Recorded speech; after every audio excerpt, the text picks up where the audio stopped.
Welcome to the Fundraising Elevator, where we're all headed up. This podcast is a production of ElevateNonprofit.com, an online learning platform for fundraising event professionals. We're coming to you today from the studios of the AV department. Please welcome our hosts, Kristen Steele and Samantha Swaim. Here we are. Welcome to the Fundraising Elevator, where we're all headed up. Today, I'm very excited to welcome to the show Mary Elizabeth, our partner in all things event and logistics around the biggest headache of events, which is the registration.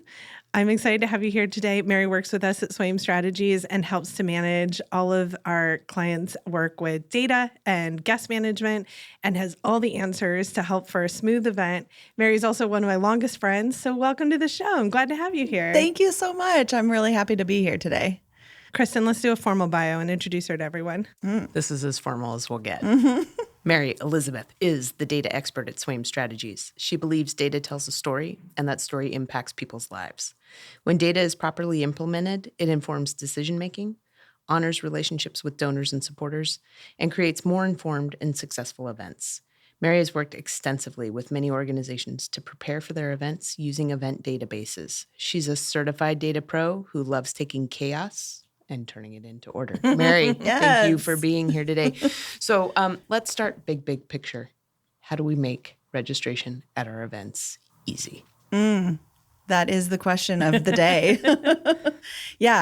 Making registration easy is all about knowing your data and utilizing it in the best possible way. So number one, know your guest list. Know who's coming to the event and not just, a name in a database. Understand who these people are, who is attending, who are they married to, who are they partnered up with, who do they love to hang out with, who do they like to network with. That's number one, know your guest list. That's super, super important. Number two, prepare your data. So preparing your data means getting that into the correct software system for your particular event. This is super important because if you don't prepare your data, it's going to be a jumbled mess, and that will be chaotic. I'm imagining like mise en place with your data, like chopping your onions in advance and chopping your carrots in advance. Yeah. It's all about organization, systematizing, and just preparing it. So that's the next thing. Next is use the right event software for your event. We're going to talk about a lot of them today. Yeah, there's so many. There's so many specific to different things that you're going to do at your event. So use the right event software. We'll give you some tips and tricks along the way. And then finally, have a simple check-in system for when people arrive. And we'll talk about that in a few minutes. Well, let's jump into that element because I think the database piece is sort of a big picture of lots of tools, lots of software choices, lots of elements that you can choose I want to include or not include. So that's kind of a bigger picture discussion. But first, just the logistics. I think that I have often been to an event where I can't even access the registration table. So let's just sort of walk through what is a good setup for registration? Where should it be located? What are the logistics we need to think about? Yeah, well, the first thing you want to make sure that your guest feels is welcome at your event. So they need to know where they're supposed to be. Signage is sort of the first thing they see. As soon as I see that signage, I know I'm in the right place. Then you want to have registration. Well, you actually want to have people saying, welcoming, and showing them where the right place is too. So you've got signage first, people directing you, and then it's very just obvious where the registration is with more signage, with more greeters. And what you want is one check-in station per about 75 guests, give or take. Okay. So that's going to really help with the lines because people are going to come in at the same time. So you're going to want to have enough stations to prepare for those folks. So if you have like 1,000 people event, you're going to want something like do that math quick. Yeah, like 12 to 15 guest stations about, give or take. So you want to just prepare for that number that you're looking for. Make sure the guests can walk up to any station. That doesn't need to be alphabetical. They can walk up to any station. Can we wait? Can we underscore, highlight, put blinking lights? Say again what you just said. Yeah. Please. Make sure that when someone comes up to the registration table, they can go to any check-in station they want.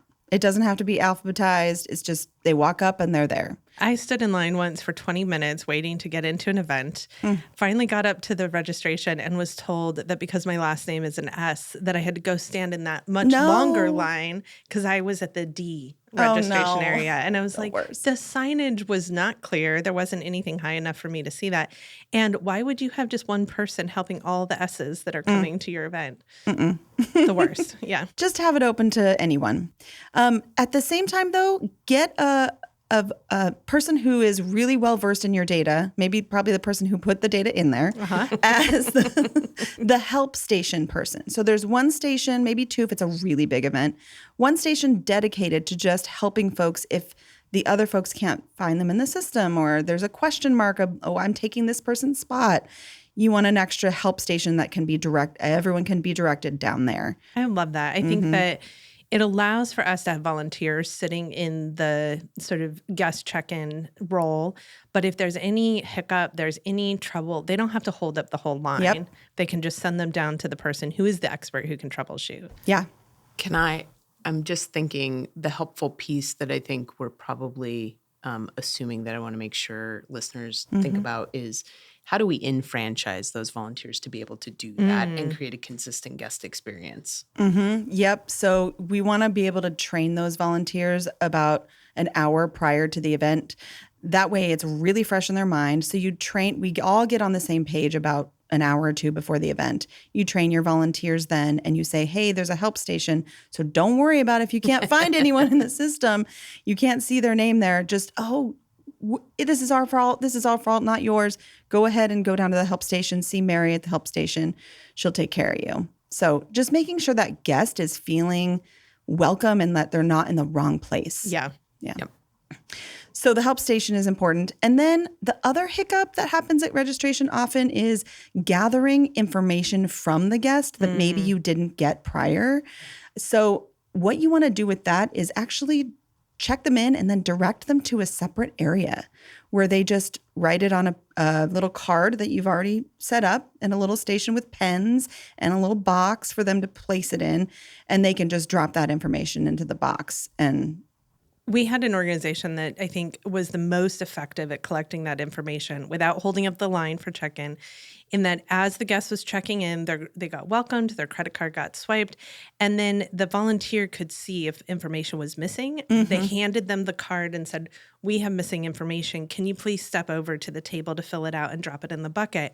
Everyone who drops their name in the bucket is being entered to win for a drawing. So smart. The registration drawing was just this added little benefit to make sure people actually filled out their information. Yes. And then on the back end, the fact that you all can gather those and put that data in while the event is happening is just such an easier way than having everyone stand there and try to do it, especially over all the crowd noise. Yeah. Oh, yeah. And people being able to actually hear and collect accurate information is so hard. So that opportunity to step away, I think, is just such a valuable way to collect and gather the details of everyone's contact. I have a little tip here, though.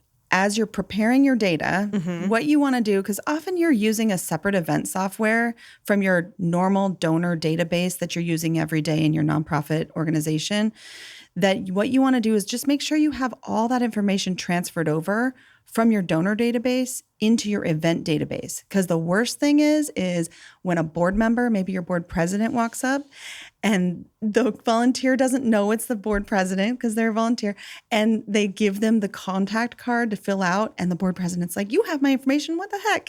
Yeah. And so it's so smart to be able to prepare that data in advance and get all that information in there so that obviously oh, great, we have everything for you. You can step right in, just swipe your card. So I'm hearing a theme, taking the data seriously and being specific. A detail-oriented data manager is the dream. Just such an important element. Absolutely. I totally agree. If there are bid cards involved, Yes. let's talk about that real quick.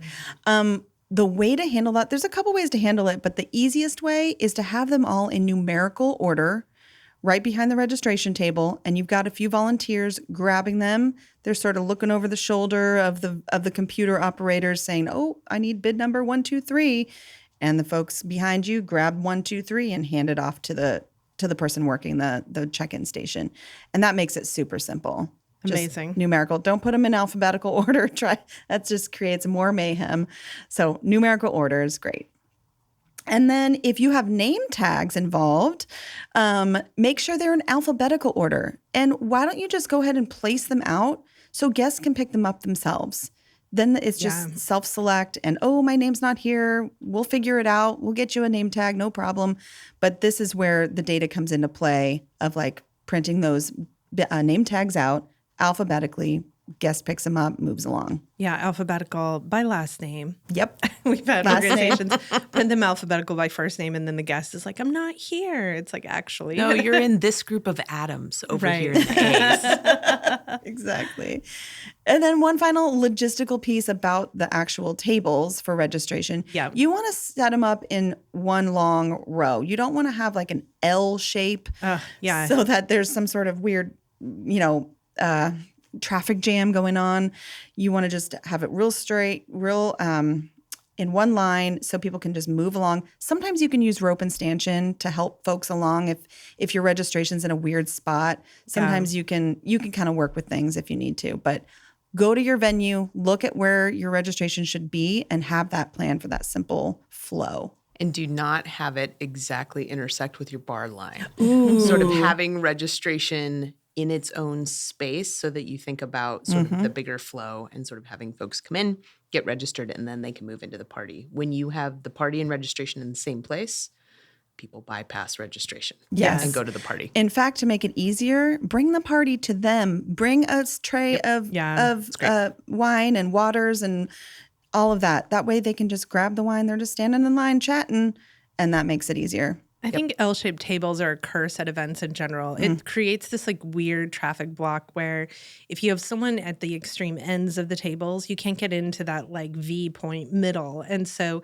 silent auction tables, bar lines, registration lines, anytime you have an L, it just creates kind of a block where those two folks that are sitting closest to the V never actually have a guest approach them because the line is just like congested and blocking them. So stay away from L-shaped tables for anything related to your event. No need for L shapes. Make the geometry work for you. Exactly. So I am wondering if I'm shopping a data tool, I'm at an organization, I'm trying to figure out the data tool that will work for us. What are some of the decision points I need to be considering and factors I need to be considering when I'm shopping for things that I don't always understand how they work and what the names mean and all of the things? Yeah, this is a great question. The things you want to consider is, number one, how are you collecting money? So do you want to collect money with a bid paddle raised in the room? Do you want to collect money with a text to give donation? Do you want folks to go on their computers when they're watching a live stream? So that's sort of one of the things. Collecting the money. There's different software systems work different ways. So you can either do it, through their mobile phone. Some software systems are great for that. And then, or maybe it's a manual data entry on site where they're raising the bid paddle and they're manually entering it. They meaning the volunteers who are working that event. And so that's one of the things. The other thing you want to consider is, what activities are you going to have at your event? Are you going to have a live auction, a silent auction, an online auction, raffles, games, a bid, an ask, a special appeal, or raise the paddle? Those are some really important things. If you're not going to have a lot of that, you can pare down to something maybe a little less sledgehammery, if you know what I mean, with the big software tool. system. Yeah. So that's another thing that you want to think about. You also want to think about, do you need assigned seating or is it open seating? Let's talk about open seating for a second. Because this is something that pre-pandemic we weren't seeing utilized very often. And now, because of the ebb and flow of people not coming or attrition because of exposure, things like that, we're seeing that open seating is a model a lot of organizations are using. And I kind of love it. It has reduced the amount of time that people have to focus on every single chair, every single table being filled. And it actually allows a more natural flow of networking. You have to set your sponsors up for the expectation that they're not going to have a designated spot. And I don't recommend doing a mix of both. Like, either assign or open. Yes. But the events we've had lately that have chosen open seating have created this really unique networking that's been really amazing. And I've seen the one or two table hosts that really have an opinion about, I want my group sitting together. They walk in and they go and grab their table and they put, note cards out to indicate that they're taken, or they'll leave their coats down, things like that. But I love that idea because it's something that has actually reduced the time and energy for the data manager to actually focus on the things you were talking about, which is understand who's coming and know a little bit about them in advance. And there's alternative seating, right? So it's not just tables. You could seat in like a theater style. Or some of the really cool events we've seen are cabaret, we're calling them cabaret style, which means a few seats and then a small table and then a few more seats and a small table. And it creates this little community feel while you're watching the program, and then the food is given out at stations and things like that. So alternative seating is great for open seating as well. Well, and from the guest experience as well, there's some freedom in that we haven't experienced being at these very rigid tin top tables, which I don't know how you all are as guests, but I want to know who I'm going to be seated next to for the next 12 hours of my life while I'm being held captive. Not 12. Right. Not 12 now, but at the time, it was like, wow, this is an investment. Who is that? Do I want it? You're kind of locked in that there's something about that open seating that you can sort of be your community within the bigger community. Yeah. And I actually think it tethers people and enhances their engagement levels, which is what we're trying to capitalize on in the program anyway. So data at the heart of that can really start that experience from the jump. Well, and you're talking a lot about guest experience and guests being able to build community. And I think data can become part of our stewardship protocol. So how does good data, a good tool, a good software platform help a nonprofit with their stewardship? I always say that data tells a story. Okay. And what I mean by that is if you're tracking details about your donors, such as contact information, did they move? Did they not? Yeah. Did they get married? Did they get whatever it is? Not married. Not married. Did they not Did they get married? unmarried? Unmarried. I don't know. Who knows? Did they even attend any past events in the past year? Past 2 years, 3 years, whatever that is. Did they give $100 last year and they're, nothing this year? So it's telling a story about who's engaging with you, and your job is sort of to find out why in some cases, Totally. Right. And you can do that by looking at the data first and coming to those conversations with that knowledge behind you. So that's really good donor stewardship. When you see that donor, maybe you see them post on Facebook and they're talking about something, and you can go in and say, oh my goodness, it's so great to see little Johnny, or whatever, your dog is so cute, or, and those are little things you can do to start those relationships building and understand, okay, this is a donor I have a relationship with. I want to cultivate that. What's the data behind? What have we been tracking? And if you're tracking minimal information, you won't come prepared to get that relationship going and really steward that relationship, because people want to be seen. Yeah, it is. It all comes down to being seen. Yeah. You and I have this conversation all the time about when bad data shows up, it often shows up as 2 invitations to our household, right? Or sometimes it shows up in the event even. Sometimes it shows up as 3. Sometimes it's an invite to you, an invite to me, and an invite to we. So if I show up to your event and Sam and I aren't householded, you're likely not going to see a donation from me, or you're really going to have to work harder than you should have if you had known that. I think also what's interesting too that I think about in terms of capture of those relationship bits as data points is, as a donor to your organization, it shouldn't be my fault that your development director leaves. Right. Mm-hmm. I care about your mission. And if all of a sudden I'm brand new to you, when I've had a relationship with you as a donor for 5 years, so data helps you span that gap so that your new development person coming in can pull us up and take a look at and at least have a starting point and act like we're known. And so I think that's a critical piece of the relationship puzzle as well, is how do you set the organization up, not only you as the person sort of facilitating the relationship. That is so smart. That is so smart. I was just talking with someone at an organization who every time they went and met with the donor, they would check their donor database to see the history, and it just helped them, whether or not they've met them before. Yeah. And like you were saying, if they met with the other development director and now they're the new one, how cool is it when you meet with the development director and you're sitting there and they know, oh my goodness, I heard that blah, blah, blah. You feel seen. You want to be connected again. Yeah. It makes such a difference. It does. It does. Yeah. It's a huge element too of when you're in an event, that connection, that sense of being a part of something that motivates giving can be such a compelling reason for why people give. But if you have obstacles every step of the way, it removes the donor further and further from feeling connected and engaged. Absolutely. Yep. All right, agree. when we come back, I want to talk more details about specific data tools, but let's take a break. And then when we come back, we'll dive into that. Sounds good.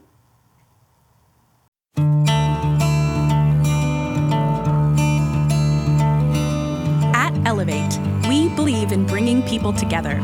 Our online learning platform for fundraising events has webinars, workshops, downloadable tools, and more designed to save you time and stress when planning your next event. We're getting nonprofit, development, and event planning professionals the tools and ideas they need to create events that inspire donors and raise more money. So join us at elevatenonprofit.com. The link is also in our show notes. Welcome back, everybody. We're here with Mary Elizabeth, the data pro. Hey. So money, it's a big deal. We're all fundraisers here. Yes. So spending money is important, making decisions around what kind of tool and how much to spend. So talk to us a little bit about what should folks expect to spend and what do price points look like for a good data tool? Yeah. So it's going to depend on the needs you have, right? But we've got stuff from free all the way up to like $2,500. So depending on your needs, you've got the free, text to give, and then you've got maybe a mid-range. You can pay about $300 a year for some software tools that are actually quite good. And then you've got sort of the more sledgehammer type ones where you need all the bells and whistles for $1,000, $2,500 and on up. And so those would include all the things for up to a hybrid event. So you're remote broadcasting and you're also having people in person. And so you've got the whole gamut. But I haven't seen much. There are some pricier ones, but about $2,500 is the top. And generally, is that per event or for Good like question. a year? Yeah, it's usually per year. Oh, okay. And often it's just unlimited events within that software system. So, you can expect to use that for the whole year, no matter how many events you have. Great. And just a small qualifier on the free. Yeah. Oh, Credit card, I think sometimes people hear free and are like, oh. You're right. So Yeah. just the caveat point. on that is that you would be utilizing it as your credit card processor. So there is a percentage fee on Yes. what you run through in credit card processing. So Yep. the tool itself, free, but then based on sort of what you run through it. and that same goes With for anybody. all Yeah. the other ones I quoted. So the percentage is about 2%, 3%, depending on what you're using. And often the processor is Stripe or, a bank of some sort. Great. So the past couple of years, we've seen, AI is taking over the world. Technologies are coming at us fast and furious. And the auction platform data event tools is no exception to that. We've seen a ton of new softwares. We've seen a ton of new technologies added to softwares. We've seen a lot of folks responding to needs that arose out of the pandemic and kind of the evolution of fundraising events. So can you talk a little bit about what's out there now? What Yeah. does the landscape of data tools look like now? Pretty much every software system has upped their game. Okay. And if they haven't, they're declining. Note They don't to have software, much game left. Yeah, note to software developers. Software friends. Yeah, the good software companies listen to the folks using it. Yeah. And they're listening to what their needs are for their events and all the gamut. So there's been a ton of, virtual components, for lack of a better word, Yeah. live broadcasting elements, things you can, live broadcast straight through to the event, page kind of thing. We've seen a lot more donor recognition by name within software tools. Yeah, that's one of my favorite add-ons. Totally. Yeah, It's absolutely huge. If you can find a great, which we'll give you a few software systems that can just scroll the names of the folks who are donating wherever they're donating from, whether they're in the room or they're on their phone at home. If you can get their name on the screen and even better, verbally be able to say their name out loud, it's a huge boon to fundraising. In addition to that, we're really seeing the use of the thermometer, right? So to gauge the fundraising that's coming through. And good software systems allow you to control that thermometer a little bit. Yeah. So you can push in some offline donations and really create that sense of working together towards that common goal of getting to your goal of raising X amount of dollars. So that's another thing we've seen. The ability to give with mobile devices is a new thing we're seeing. I mean, it's always been, all these things have been around. We just weren't really utilizing them when we had to during COVID. So some systems have options to print bid cards directly from the software system with QR codes on them that lead people to the donation site, which is kind of cool. Yeah. I love that. Things are moving super quickly. I mean, I'm getting emails every day from different software companies saying, here's our new feature, great new registration tools, QR codes to check in. So if you're in the market for some of these software systems and you really want to do a deep dive, go to each one and sign up for their newsletter. And you're going to start getting all those things to your inbox too. I got one today. So one of the benefits that I love that has sort of been a newer addition to software platforms is the volume of communication you can do through the software platform to your guests, including things like text to give. I mean, the ability to be able to text all your guests and say, don't forget, this is what you're going to need to know when you arrive, or this is where parking is located, and right away be able to say thank you for your giving. I mean, there's so many tools now that allow us to communicate directly via email, via text to give, but also the ability for the guest to manage their own guest list. I was just going to say that. Yeah, the guest being able to manage their own experience has been a big upgrade on some of these platforms. So whether they're a host of the table, they can fill in all of their guest names, or maybe they're a guest of that table host and they can go in and fill in their information. I'm hoping our data people are hearing this because think of the amount of time and run up to your event where those guest lists and getting names to the seats and the information and all the things that if you can sort of enfranchise people and empower them to manage that on their own, that comes off your plate. Yeah, what comes on your plate is just continual reminders. Yeah, right. But often they can come straight from the software tool. So it makes it really easy. And then you've got the software tools that have auctions that give text to people who's saying, you're outbid, or hey, this one's going quick. Your closings, the auction's closing soon. So all those little reminders, those communications to the guest the day before gets their QR code to come in and easily check through. There's a ton of those things going on now, which makes for a great, great experience. The key still is knowing your guest list and preparing your data for it. Yeah.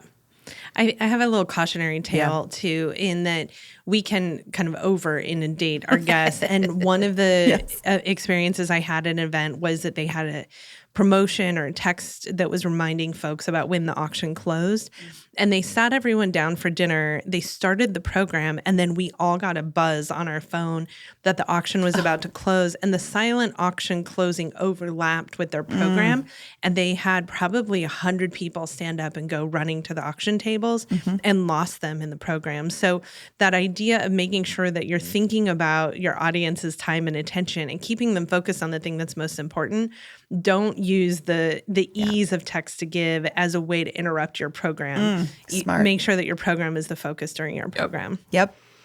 I'm wondering if we can get specific a little bit, thinking of sort of two ends of the spectrum around shops and size shops and events, so that you can give them sort of a more dialed idea of what sort of tool they're looking at. So let's say I am working with an event that is a really big gala, hundreds of guests. I've got games, I've got auction, you name it. I'm doing the gala bells and whistles. What kind of tool should I be looking for to help me manage that event? Yeah, great question. The tools I recommend for larger events with a lot of activities, bid paddles, assigned seating, those are the tools. Greater Giving is a tool. One Cause is a great tool. Also, Octria. Those three, along with some others that I'm learning about, but those three are really good ones that have all the features you want to successfully, make your event go smoothly. Yeah. What if I am a very small grassroots shop? I do not have a budget for a big tool or a tool at all. And yet I understand that data and management and all of those pieces are going to help me enhance the experience of the event I'm working on. What would you suggest for me? Yeah. We found a new tool called Paybe, which is super cost effective for folks. And it can do a lot of the bells and whistles as well. So that's a really good one if you're tight on budget and you'd still have all the games and the assigned seating and things like that. Paybe's a good one. A couple other tools. Give Lively is a great free with credit card fees tool that is utilized for text to give option and basic RSVP type stuff. And then I have also used things like G Sheets where if it's a small event and you're not doing a lot of fundraising or you're doing fundraising with Give Lively and you just need a simple check-in system that can be updated in real time for any volunteer that's sitting in front of their computer. It's easy. G Sheets, it updates in real time and everyone can be in it at the same time. So, simple spreadsheets as long as you're setting it up right. Yeah, Awesome. I think that is the fundraising tool that everyone has used for decades is the spreadsheet. And now it's an evolution of when to make that choice versus a more robust tool. That's right. And we'll get into that, I think. All right. Well, let's take a little break. And when we come back, we'll dive into very specific examples so people can have some guidance about choosing the right tool. Great. Thanks.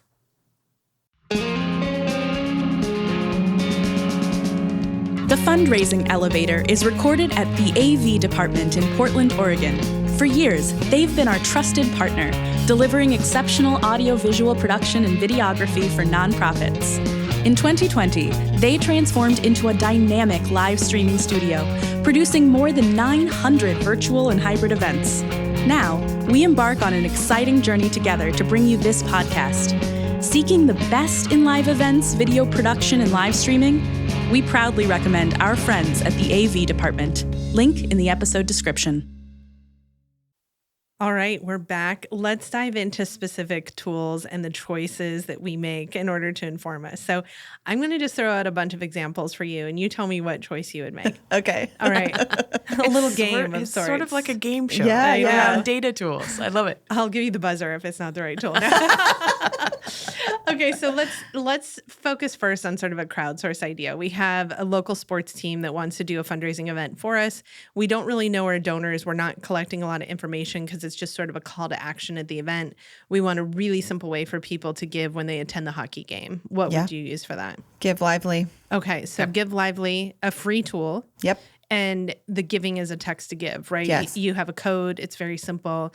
They can log in and use text to give. Yep, exactly. Okay, what about an event where there's actually not a gathering of any kind? We're just doing an online auction. It's just a promotion that we're sending out sort of to our more transactional donors, an opportunity for them to bid on one of 10 trips, and it's just an online auction as a campaign. Yeah, I would either use Greater Giving or One Cause. Okay, so an online auction platform included in both of those. Well, what about if we're gathering just a small group of people together? There's no ticket. It's a free event. This is really a donor thank you event. We're gathering folks together, but we want like an RSVP of some sort. Ooh, that's a good question. I might use Google Forms. Okay. In that case, if there's no ticket cost, either that or Give Lively. If there's no fundraising, though, is there fundraising? No, let's say no fundraising. Then I would use a simple Google form. That is absolutely free. Yeah. Okay. And then you can spit out a G sheet from that form automatically, and then you can create like a little column that has checkboxes where you can then, when they arrive, you can check them in if you want to, or you can just have them arrive, and that's fine too. Okay, what about a more complicated, all the bells and whistles? We have an organization this fall that is planning to have about 1,200 people at their event. We expect that folks are going to be arriving because it's a Friday night. So folks are going to be arriving probably close to the same time. They're all going to be coming from work. And they're going to include a live auction, a paddle raise, and also several different raffle and game activities. I would actually use Greater Giving, One Cause, or a Paybe for this type of event. Okay. Because if you can keep it all in one software system, we often combine. We often kind of do a couple, we can use G-Forms and One Cause, or we can use, we can combine things together to make what we want. But in this case, I would say let's try to keep it all in one software system that can do it all. And all three of those could do it all. Okay, so what if I add a complicating layer? We want to stream on the platform. Yep. So Paybe does a great job of that, and One Cause does too. Okay. Greater Giving can. It's a little more difficult to gather donations from viewers who are watching from home, but it's doable. Okay, so all three of those can stream. What if I want the ability to have a list of names of donors that aren't in the room, but I want them recognized because they made a gift in advance? Yeah. So all three of them have what's called like donor pledge boards or recognition boards that you can customize in certain ways. One Cause does a really great job of the list of names, no matter where you're giving from. But you have to understand that you have to have someone at the event entering in those bid paddles while those bid paddles go up, and the folks who donate from home automatically get their name in the scroll. So the scroll goes up and it's great. The names go by and you just start seeing them tick off. Greater Giving also has a scroll that goes side to side or up and down. There's different ones that go that you can utilize. You just kind of have to pick which one you like the best. Okay. So a lot of those, I think, will depend upon what your infrastructure is. Yes. Great. And like how many people you have to support. That's right. So I always think of, any of those tools do require some sort of technical support where you have computers being set up and sometimes even printers being set up. But what about actual execution of like controlling the thermometer? Yeah. Is there one that's easier than another? That is a great question. In my opinion, I would say One Cause is really great to help with controlling the thermometer and understanding. So like if I have a matching gift, I can enter that match and see the thermometer go up, even though that donor is obviously not making their match in the moment. That's right.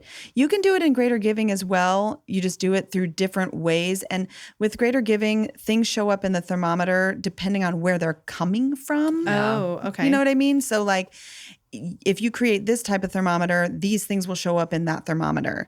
There's also another thermometer over here. So it can kind of get like, you don't know which one to use. You can dissect it down. You can dissect it down if you need to. So that's kind of cool. One Cause also has that ability as well. They're all similar. You just get to them in a different way. Yeah.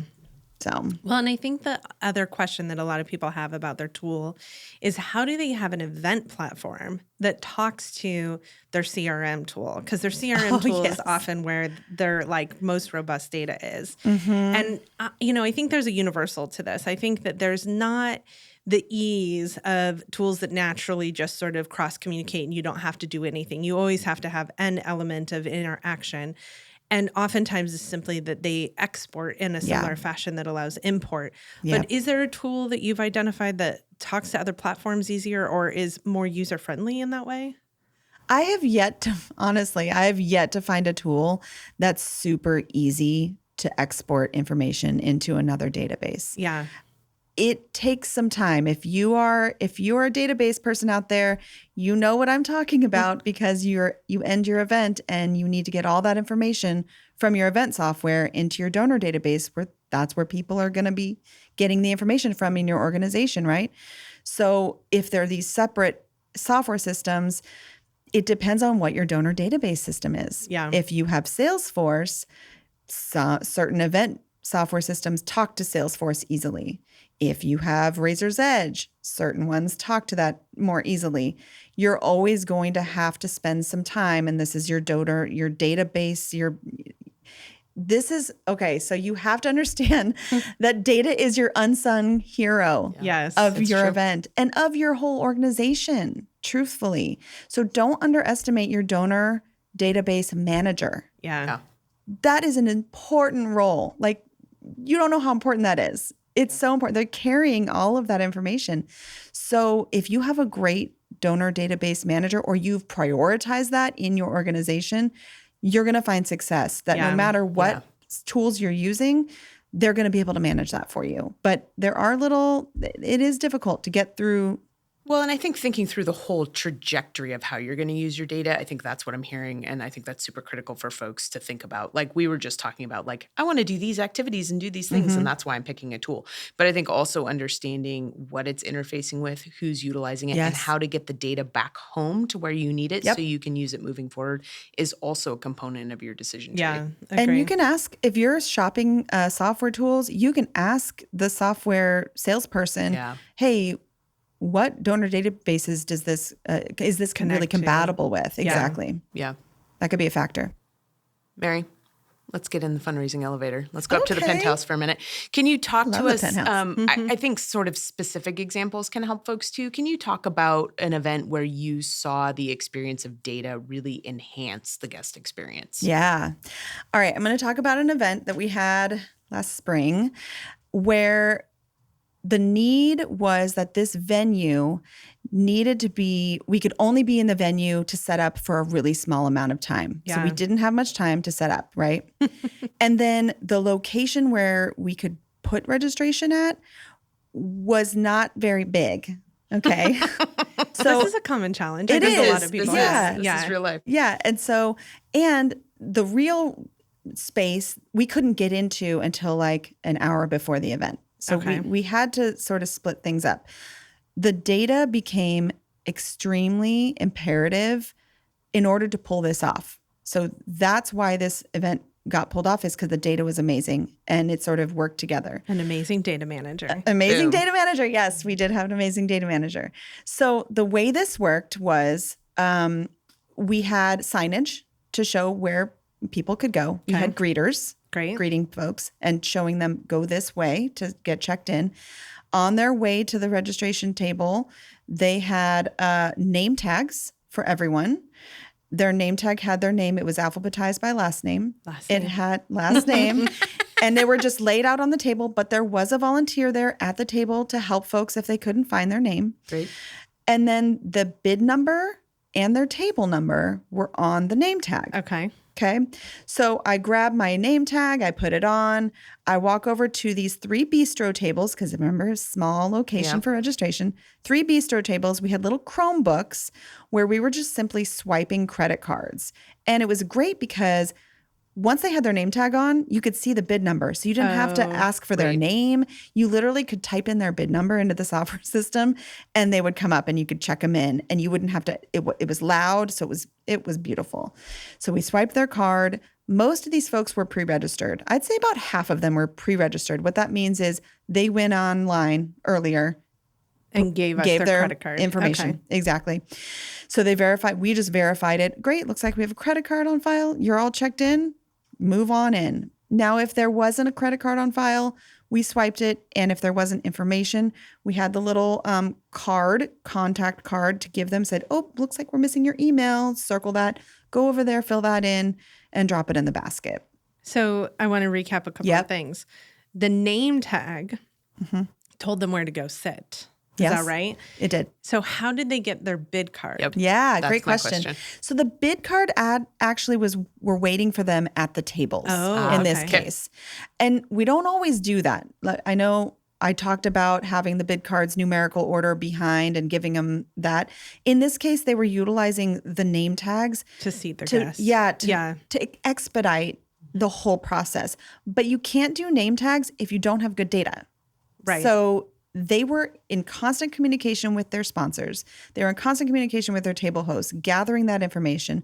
Plus, they were then contacting the guests and saying, hey, do you want to pre-register your credit card? So all of that work happened prior to the event. Now, because we knew we had good data in that particular experience, you did something in addition that just was like the cherry on top for the fundraising moment, which was we were doing all paddles in the room. Yep. And those paddles were at the table. So the auctioneer told folks, Oh, yeah. grab your paddle, make sure you have the right one. Otherwise, you're going to be spending your neighbor's money. So that kind of like gave everyone the incentive to make sure they had the right paddle. But the thing that you added to this paddle was their full name in a big font so that we saw both the number and their name. And the auctioneer that was on stage was able to actually thank people by name. Mm-hmm. In most cases, she was able to read the name and thank them. Yep. Susan, thank you so much. Jim, thank you so much. You know, she was able to specifically call people out. And I think it was something that people came to the organization about afterwards, that it just made that giving experience so special. A lot of people are like, how'd she do that? But it just was sort of like took it to the next level. Yeah, when we did the bid cards, it was important to me. Not everyone's going to remember, even on a name tag, they have to kind of look, what's my bid number?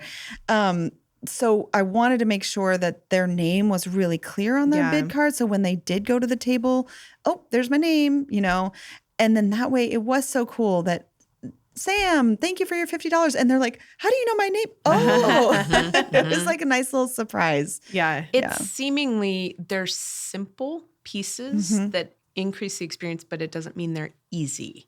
So true. So I think really thinking through that whole experience and how you want to do it really underscores having that base information be right on the money. And then with good data, these are all the amazing things you can do for people at your event. That's right. And if you don't have the data, you don't need to do this. Don't whole swing for thing. the fences. Don't have name tags, y'all. Yeah. You know? If you have question marks, there are things you shouldn't do, because once you flub the registration for somebody, just like I was saying, I'm not going to spend money if you flubbed me. Like, it just diminishes their experience of your event. And that can be the easiest way to set yourself up for success. Yeah. So let's jump back in the elevator. Let's go down to the boiler room, which is where all the magic happens, all the mechanicals are.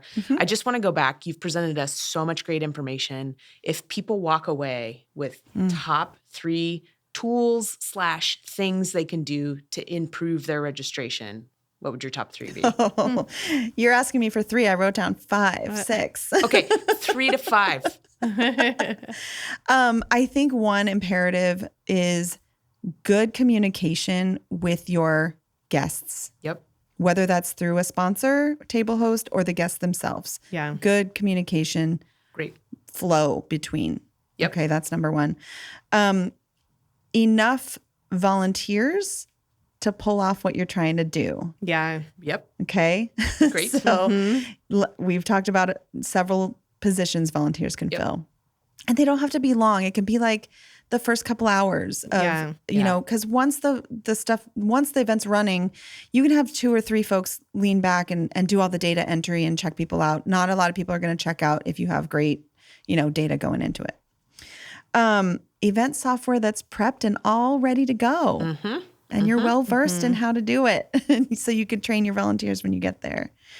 Bring a printer or 2 if possible. Little things. Yeah. You never know what you need that printer for. If you're able to bring a printer, do so. Great. It's helpful. Have those printed materials on site, signage, the bid cards. Just be prepared. Your live auction packages, your gift certificates for your auction. Oh, make sure they're all in order. Have a system. It's By package number. By package number. Order your gift certificates by package number, so you can simply just go, here you go. Right. Here's your package number 3. You won it. And then that help station with a knowledgeable organizational person, preferably the one who's done the data. Yeah. Having that help station is imperative as well. So your help station should be the one role, not volunteer staff. Correct. Yeah.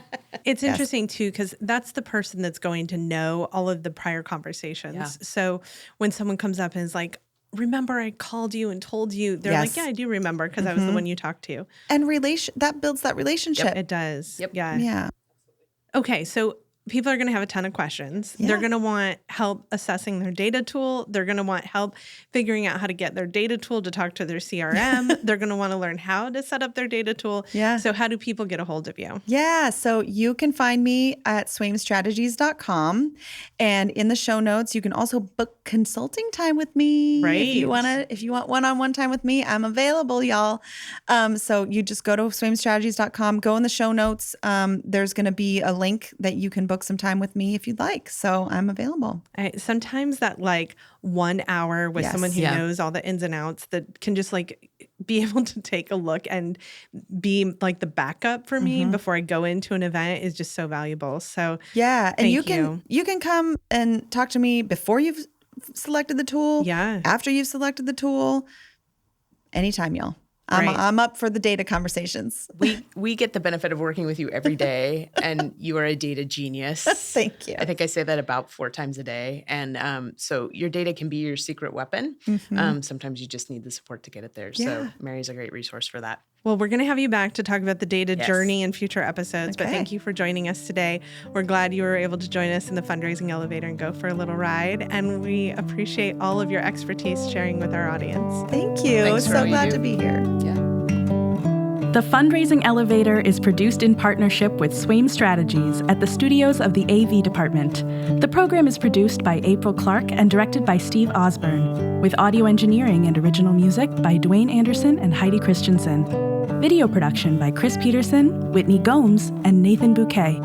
Video editing by Steve Osborne. Graphic design by Pendulum Creative Group, and support from Sophia Keller, John Lyles, and Andy Dowsett.